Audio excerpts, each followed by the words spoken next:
बिस्मिल्लाहिर्रहमानिर्रहीम। अस्सलाम वालेकुम व्यूवर्स। आज मैं आपसे होटल स्टाइल की माश की दाल की रेसिपी शेयर करने जा रही हूँ। ये परफेक्ट वैसी ही बन के रेडी होगी जो होटल पे आप जाके खाते हैं। बहुत ही मज़ेदार ये बन के रेडी होती है। कुछ इसके अंदर स्टेप होते हैं वो जो हमें फॉलो करने होते हैं। अगर आप इसी तरीके से जिस तरीके से मैं आपसे शेयर करूँ वैसे ही बनाएंगे तो आपसे भी बाजार से बेहतर घर में बना के रेडी कर सकेंगे। तो चलिए इसे बनाना स्टार्ट करते हैं। सबसे पहले यहाँ पे 200 ग्राम के बराबर हमने माश की दाल ली है।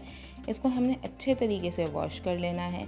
वॉश करने के बाद यहाँ पे हमने 1 से 2 घंटे के लिए भिगो देना है ताकि ये अच्छे तरीके से सॉफ्ट हो जाए और ये हमारे जो कुकिंग प्रोसेस है वो थोड़ा कम लगे, जल्दी कुक हो जाए।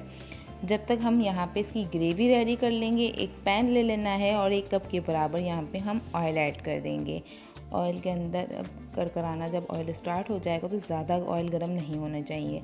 इस स्टेज में हम कुछ गरम मसाले ऐड कर देंगे जो कि यूँ हैं 10 अदद हमें यहाँ पे छोटी काली इलायची हमें ले लेनी है, 4 अदद हमने लौंग ली है, 1 बादियान का फूल है, 2 बड़ी इलायची है, 2 दालचीनी के स्टिक है और 1 टीस्पून के बराबर यहाँ पे ज़ीरा है। ऑयल ज़्यादा गर्म होगा तो जो इसकी जो खुशबू है वो ख़त्म हो जाएगी और गरम मसाले जलना शुरू हो जाएंगे। तो इसका आपको ख्याल रखना है। गरम मसालों की खुशबू एक अच्छी सी आनी चाहिए क्योंकि सारी जो माश की दाल का जो फ्लेवर है वो इस गरम मसाले से ही आता है। तो ये देखें कितना खूबसूरत कलर आ चुका है। जब ये करकराना स्टार्ट हो जाएगा गरम मसाले तो यहाँ पे 1 मीडियम साइज़ की हमने प्याज ली हुई है जो कि हमने रफली चॉप की हुई है। इसे अच्छे तरीके से हम मिक्स करते रहेंगे और हमें इसका परफेक्ट कलर चाहिए जो कि लाइट पिंक कलर चाहिए। हमें इस प्याज को ब्राउन हरगिज़ नहीं करना। अगर ये ब्राउन हो जाएगी तो इसकी कलर भी ख़राब हो जाएगा और दाल का फ्लेवर भी ख़राब हो जाएगा। तो ये देखें ये परफेक्ट कलर आ चुका है। लाइट पिंक कलर हमें चाहिए जो कि आ चुका है। यहाँ पे 2 मीडियम साइज़ के हमने बिल्कुल बारीक चॉप किए हुए टमाटर ऐड कर देने हैं। इसे हम भूनते रहेंगे तब तक जब तक ये सॉफ्ट ना हो जाए, इसे छोड़ना नहीं है। यहाँ पे 1.5 टेबल स्पून के बराबर लहसुन अदरक का पेस्ट ऐड करेंगे। इससे क्या होगा, इसके अंदर जो बादीपन है वो ख़त्म हो जाएगा क्योंकि माश की दाल के अंदर बादीपन बहुत होता है। तो हमें लहसुन अदरक का पेस्ट ज़्यादा ही ऐड करना है। 1 टीस्पून के बराबर हम नमक ऐड करेंगे। आप अपने हिसाब से कम ज़्यादा नमक ले सकते हैं। 1/4 टीस्पून के बराबर हल्दी, 1 टीस्पून पिसा हुआ धनिया ऐड करेंगे, 1 टीस्पून पिसी हुई लाल मिर्चें और 1 टीस्पून ही यहाँ पे कुटी हुई लाल मिर्चें हम ऐड करेंगे। इन मसालों को अच्छे तरीके से हमें 1 से 2 मिनट के लिए भूनना है ताकि जो मसालों का कच्चापन है वो ख़त्म हो जाए। जब इसके अंदर रॉ स्मेल ख़त्म हो जाएगी और ऑयल सेपरेट होना इसका स्टार्ट हो जाएगा तो यहाँ पे हम चिकन ऐड कर देंगे। आप चाहें तो चिकन को स्किप भी कर सकते हैं, लेकिन ये माश की दाल और चिकन होटल पे बहुत ही मज़ेदार बनता है, मिलता है, तो मैंने इसीलिए ही इसके अंदर चिकन ऐड किया। आप चाहें तो स्किप कर सकते हैं। यहाँ पे 300 ग्राम के बराबर हमने चिकन ली थी और इसे 4 से 5 मिनट के लिए हमने इसे भूना था। जब ये अच्छे तरीके से भुन जाएगी तो यहाँ पे 3 टेबल स्पून के बराबर हमने दही ऐड की है। दही को आप अच्छे तरीके से फेंट के फिर ही ऐड कीजिएगा। तो ये देखें मसाला बिल्कुल परफेक्ट हमारे पास ग्रेवी बन के रेडी हो चुकी है।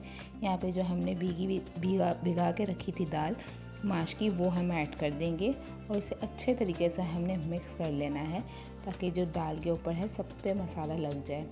हम अच्छे तरीके से मिक्स कर लेंगे और जो किनारियों पे जो चिपक जाती है ना वो भी हमें निकाल देनी है वरना ये जलना स्टार्ट हो जाएगी। यहाँ पे हमें ठंडा पानी नहीं ऐड करना, इस बात का को ख्याल रखना है। ये जो पानी है ना नीम गर्म हमें पानी ले लेना है 2 कप के बराबर और वो हम ऐड करेंगे। दाल अच्छी खासी भीगी हुई थी तो ये ज़्यादा टाइम नहीं लेगी, इसलिए मैंने 2 कप के बराबर पानी लिया है। आप अपने हिसाब से कम ज़्यादा ले सकते हैं, पहले कम ऐड कीजिएगा। अगर कम पड़ती है नहीं गलती है आप मज़ीद गर्म पानी ही ऐड कीजिएगा इसके अंदर, नीम गर्म पानी। यहाँ पे हमने 10 से 12 मिनट के लिए इसको छोड़ दिया था ढक के हल्की आंच पे और जब हमने चेक किया था तो ये परफेक्ट कुक हो चुकी थी, सॉफ्ट हो चुकी थी। बिल्कुल ही हमें सॉफ्ट नहीं चाहिए जो पिलपिली टाइप हो जाती है नॉर्मल दाल की तरह, ये सॉफ्ट हो जाएगी, ये टूटेगी नहीं। यहाँ पे हमने 1 टीस्पून के बराबर पिसा हुआ गरम मसाला ऐड करना है, इससे बहुत अच्छी खुशबू आएगी। और यहाँ पे हमने 3 से 4 चम्मच के बराबर हमने धनिया, फ्रेश धनिया ले लिया है। 4 से 5 अदद हरी मिर्चें ली हुई हैं, जो मोटी हरी मिर्चें हैं आप चाहे तो बारीक वाली ले सकते हैं। और 1 टुकड़ा यहाँ पे हमने अदरक का लिया है। जैसे कि पहले बताया था, इसके अंदर वादीपन बहुत होता है, तो हम अदरक लाजमी इसके अंदर ऐड करेंगे। इससे फ्लेवर भी बहुत अच्छा आता है, तो लाजमी एंड में ऐड कीजिएगा। इसको अच्छे तरीके से हम मिक्स करेंगे। इसको ढक के हम हल्की आंच पे 5 मिनट के लिए अगेन छोड़ देंगे, ताकि जो हमने अभी मसाले ऐड किए हैं ना, वो दाल के अंदर, इसके अंदर भी एक अच्छी सी खुशबू हमारे पास आ जाए। तो ये देखें 5 मिनट गुजर चुके हैं और ये हमारे पास परफेक्ट दाल बन के रेडी है। जब ऑयल सेपरेट होना स्टार्ट हो जाएगा, मतलब कि हमारे पास जो हमारी रेसिपी जो भी हमने बनाई है वो हमारे पास रेडी है। तो ये देखें इस कंसिस्टेंसी में होगी, बहुत ही टेस्टी बन के रेडी होती है। ज़रूर ट्राई कीजिएगा और हम इसे सर्व करेंगे गर्मा गर्म नान के साथ। अगर मेरी वीडियो पसंद आती है तो वीडियो को लाइक और चैनल को सब्सक्राइब करना ना भूलिएगा। बेल आइकन के बटन को प्रेस कर दीजिएगा ताकि आगे आने वाली हर वीडियो की नोटिफिकेशन आपको मिलती रहे। और कमेंट सेक्शन में अपने फीडबैक लाजमी दिया करें। तो मिलते हैं ऐसी रेसिपी के साथ नेक्स्ट वीडियो में। जब तक के लिए टेक केयर, अल्लाह हाफिज़।